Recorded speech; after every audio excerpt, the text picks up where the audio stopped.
بسم اللہ الرحمن الرحیم۔ السلام علیکم۔ جو کچھ اسرائیل فلسطین کے ساتھ کر رہا ہے اس کے خلاف زیادہ تر لوگ اب عالم اسلام کے اتحاد کی بات کر رہے ہیں، اور پاکستان میں بھی یہ بحث آپ کو سوشل میڈیا پہ بہت زیادہ نظر آئے گی۔ بہت اچھی بات ہے اگر عالمی اسلامی اتحاد ممکن ہو، لیکن بدقسمتی سے نظر تو ایسا کچھ نہیں آ رہا۔ ہم تو ابھی تک علاقائی سطح پر بھی اتحاد قائم نہیں کر سکے۔ ابھی ریسنٹلی ہمارا تو چاند کے معاملے پر بھی اتحاد ممکن نہیں ہوا، یعنی ہم عالمی سطح پر تو بعد میں علاقائی سطح پر بھی اتحاد قائم کرنے میں ناکام ہیں۔ فلسطین کا مسئلہ ہو یا کشمیر کا مسئلہ ہو، گورنمنٹ اپوزیشن ایک پیج پر نظر نہیں آتے، اور ایک دوسرے کو ٹرول کرنے یا ایک دوسرے پر الزامات کا سلسلہ جاری ہے۔ اس طریقے سے تو اتحاد قائم نہیں ہو سکتا۔ بین الاقوامی سطح پر اتحاد تو بہت دور کی بات ہے۔ دوسری جانب اگر دیکھا جائے، کفر میں جو اتحاد ہے وہ قائم ہے۔ ابھی کچھ دن پہلے جب پاکستان میں کچھ مظاہرے ہوئے تھے جس کے خلاف فوراً یورپی یونین میں پاکستان کے خلاف قرارداد منظور ہو گئی، وہ اس بات کا مظہر ہے کہ کافر جو ہے وہ مکمل طور پر متحد ہے۔ تھوڑا سا جو ہم آج بین الاقوامی برادری کو پکارتے ہیں نا، اس میں آپ کو تھوڑا سا بتا دوں کہ جو بائیڈن جو ہے امریکہ کا جو صدر ہے، اس کی حقیقت میں اسرائیل کے ساتھ بہت یاری ہے۔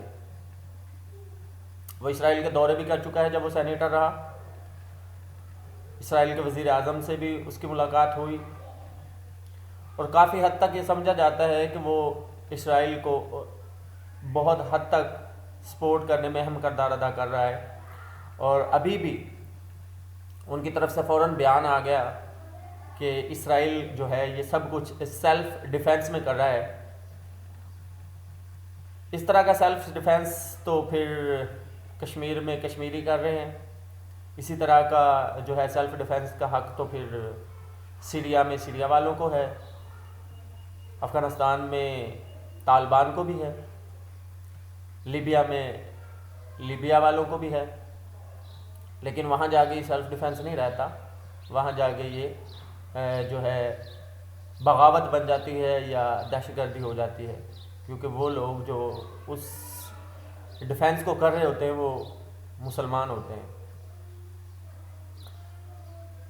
ہمارے یہاں پہ اسلامی اتحاد اور اسلامی ممالک کی بات کی جاتی ہے۔ اگر آپ اسلامی ممالک کو دیکھیں تو تقریباً ان کی تعداد 57 کے قریب ہے، اور زیادہ تر یہ ایشیا اور افریقہ میں ان کے مین جو ہیں بڑے ممالک موجود ہیں۔ بدقسمتی سے زیادہ تر جو مسلمان ممالک ہیں وہ پسماندہ ہیں، ایون کہ وہاں پر بنیادی سہولیات بھی ممکن نہیں ہے ان کے لیے، تو ان کے لیے اس سے آگے آ کے لڑنا یا معاشی طور پر مدد کرنا یہ بہت مشکل کام ہوا ہے۔ دوسری جانب اگر دیکھا جائے تو آپ یورپ کو دیکھ لیں، وہ ترقی یافتہ ہے، ایڈوانس ہے، ان کے پاس مالی طور پر بھی اور عسکری طور پر بھی بہت طاقتور ہے۔ چلیں یہ بات بھی اگر آپ اگنور کر دیں، کیونکہ جو جذبہ اللہ تعالیٰ نے مسلمانوں کو عطا کیا ہے وہ کسی کافر کے پاس نہیں ہے، تو پھر بھی بہت سی کوتاہیاں ہو چکی ہیں۔ مثلا جب دوسری جنگ عظیم ختم ہوئی تو دنیا میں جو بلاک دو ابھر کے آئے سپر پاورز کے، ایک امریکن بلاک تھا اور ایک رشین بلاک تھا۔ اس میں بھی زیادہ تر جو ہے مسلمان اب جو ریسنٹلی اسرائیل کو اپوز کر رہے ہیں وہ امریکی بلاک میں بھی تھے، اور امریکی بلاک میں بدقسمتی سے ابھی تک بھی کہیں نہ کہیں وہ ہینگ کر رہے ہیں، جیسے سعودیہ ہے، ترکی ہے، نیٹو کا ممبر ہے، پاکستان ہے، ایران بھی کبھی اس بلاک کا حصہ رہا ہے، عراق بعد میں نکل گیا تھا اس بلاک سے، لیکن کہیں نہ کہیں وہ اس میں شامل رہا تھا، مصر۔ تو اگر آپ دنیا کی جو آپ اگر مسلمان طاقتوں کو دیکھیں عسکری لحاظ سے یا مالی لحاظ سے، ان میں سعودی عرب یا خلیجی ممالک مالی لحاظ سے مضبوط ہے، اور اگر عسکری لحاظ سے دیکھا جائے تو ترکی ہے، پاکستان ہے، مصر، ایران ہے۔ تو یہ کیا کر سکتے ہیں؟ یہ وہ کام کر سکتے ہیں جو فلسطین کو اخلاقی طور پر نہیں بلکہ عسکری طور پر مضبوط کرنے کا ایک ذریعہ بن سکتے ہیں میرے خیال میں۔ مثلا اگر آپ دیکھو تو فلسطین جو ہے اس کو جو اسلحہ کی فراہمی ہے وہ کہاں سے ہو رہی ہے؟ یا تو اس کو ایران سے اسلحہ ملتا ہے حماس کو، یا ترکی سے، پہلے سوڈان سے بھی ملتا تھا۔ اگر یہ ممالک ہیں جو مسلمان ممالک، یہ کچھ نہیں کر سکتے تو صرف حماس کو مضبوط کرنے کے لیے یا وہاں پہ جو گروہ ہیں، فائٹر گروپس ہیں، ان کو اسلحہ کسی طریقے سے فراہم کریں تو بھی کافی حد تک میرے خیال میں فلسطینیوں کی مدد کی جا سکتی ہے۔ بہرحال جو اسلامی اتحاد ہے نا، اس کے لیے ایک تو مسلمان ممالک کو اپنا جو ہے وہ غلامی کی ذہنیت کو بدلنا پڑے گا۔ ہم ذہنی طور پر غلام ہیں، چاہے ہم جسمانی طور پر اب نہیں رہے لیکن ذہنی طور پر ہم غلام ہیں۔ حماس کے جو بانی ہیں یا بانیوں میں ان کا شمار کیا جاتا ہے شیخ احمد یاسین۔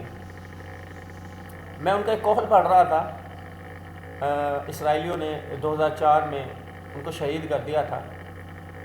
وہ کہتے ہیں کہ جب ہم چھوٹے تھے نا تو ہم سمجھتے تھے کہ غزہ جو ہے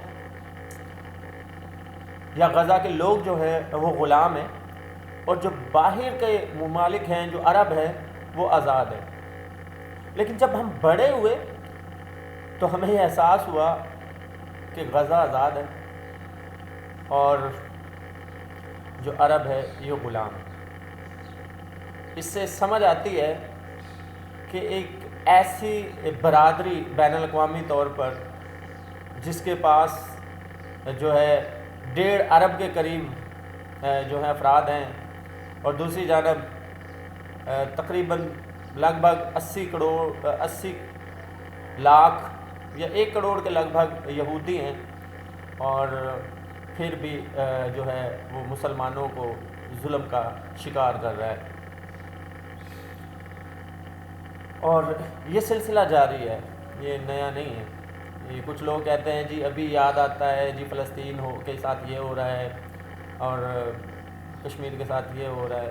بہت لمبا سلسلہ ہے یار، یہ آج سے نہیں ہو رہا، یہ کئی سالوں سے، کئی عشروں سے جاری ہے۔ اور کبھی یہ واقعہ بڑا کوئی ہو جائے تو ہمیں اچانک خیال آ جاتا ہے اسلامی اتحاد کا، ہمیں اچانک خیال آ جاتا ہے اسلامی جو ہے ممالک کا، لیکن یہ سلسلہ بہت سالوں سے جاری ہے۔ اور یہ صرف کشمیر اور فلسطین کا مسئلہ نہیں ہے، اس میں اور بھی بہت سے ممالک شامل ہیں جن کے ساتھ یہی کچھ ہو رہا ہے، لیکن انٹرنیشنل میڈیا جو کہ مکمل طور پر جو ہے وہ یہودیوں کی لابی ہے اور یہودیوں کے کنٹرول میں ہے۔ یہ میرا اپنا خیال ہے، میں اس میں یہ کہوں گا کہ آپ کا اگر اس سے اتفاق کریں یا نہ کریں تو یہ آپ کی مرضی ہے، کہ اسرائیل کو کاؤنٹر کیا جا سکتا ہے۔ مثلا اگر ہم دیکھیں تو اسرائیل کو جو زیادہ سپورٹ ہے یا زیادہ جو اس کے لائے ہیں وہ امریکن ہیں اور یورپین ہیں۔ تو دشمن کا دشمن جو ہے نا وہ دوست ہوتا ہے. اگر میں دوسری جانب آپ کو لے چلوں، جیسے چائنا اور رشیا ہے، وہ امریکن بلاک کے اگینسٹ ہے، اور یہ کوئی ڈھکی چھپی بات نہیں ہے، سب کو پتہ ہے اس بات کا. تو اگر یہ اسلامی ممالک کسی نہ کسی طرح اگر چائنا اور رشیا کو اپنے ساتھ کھڑا کریں، اپنے ساتھ لے کر چلیں، یا ان کو آگے کریں، یا کسی طریقے سے یہ ایسا کچھ کمبینیشن بنے کہ رشیا اور چائنا بھی اس بلاک میں، یا مسلم ممالک ان کے ساتھ ان کے بلاک میں چلے جائیں اور واضح طور پر یہ ایک پیغام جائے، تو پھر کہیں نہ کہیں کچھ جو ہے اسرائیل کو یا امریکہ کو جھٹکا لگ سکتا ہے، اور اس طرح بہتر طور پر کاؤنٹر کیا جا سکتا ہے اسرائیل کی اسٹریٹجی کو، اور امریکہ کی جو حمایت ہے اس کے خلاف. مطلب جو ہی یو این او میں کوئی قرارداد پیش کی جاتی ہے اسرائیل کے خلاف، جیسے ابھی ریسنٹلی کی گئی، تو امریکہ نے اس کو ویٹو کر دیا کہ نہیں جی، ہم سلامتی کونسل میں جو ہے اجلاس نہیں بلانے دیں گے. یعنی واضح طور پر ایک پیغام جاتا ہے کہ امریکہ جو ہے وہ اسرائیل کو کسی بھی طریقے سے جو ہے وہ نہیں چھوڑ سکتا. تو یہ ایک پلان ہو سکتا ہے. اور دوسرا، جیسے میں نے پہلے کہا کہ اگر ہم کچھ نہیں کر سکتے، اخلاقی حمایت تو ظاہر ہے ہم مسلمانوں کے دلوں میں رہے گی فلسطینیوں کے لیے، اور ہم کرتے بھی رہیں گے جہاں تک ممکن ہو سکا. لیکن اگر کسی طرح ان کو کچھ اسلحہ فراہم کیا جائے، چاہے وہ پاکستان کی طرف سے ہو، ترکی کی طرف سے ہو، ایران تو آلریڈی کر رہا ہے جہاں تک ممکن ہو سکے، یا کوئی دوسرا اسلامی ممالک، تو بھی جو ہے کافی مؤثر ہو سکتی ہے یہ پلان. باقی یہ جو ہے ڈپینڈ کرتا ہے کہ یہ جو ممالک ہیں، اسلامی ممالک ہیں جو، وہ کس حد تک اس مسئلے کو جو ہے وہ سنجیدگی سے لے رہے ہیں، چاہے وہ عرب ممالک ہوں یا وہ دوسرے ممالک ہوں. عرب ممالک میں جو مجھے لگتا ہے کہ جو ایک اسلامی اتحاد کا جو ایک عنصر تھا، جو شاہ فیصل شہید کے دور میں تھا، وہ اب ختم ہو چکا ہے. وہ کھلم کھلا امریکہ کی مخالفت نہیں کرنا چاہتے. شاید وہ دنیاوی جو ہے معاملات کو زیادہ ترجیح دیتے ہیں دینی معاملات سے یا دینی بھائی چارے سے. اور بہرحال اس کی لمبی ہسٹری ہے، انشاءاللہ پھر کسی اور ویڈیو میں اس پہ بات کروں گا. اللہ حافظ.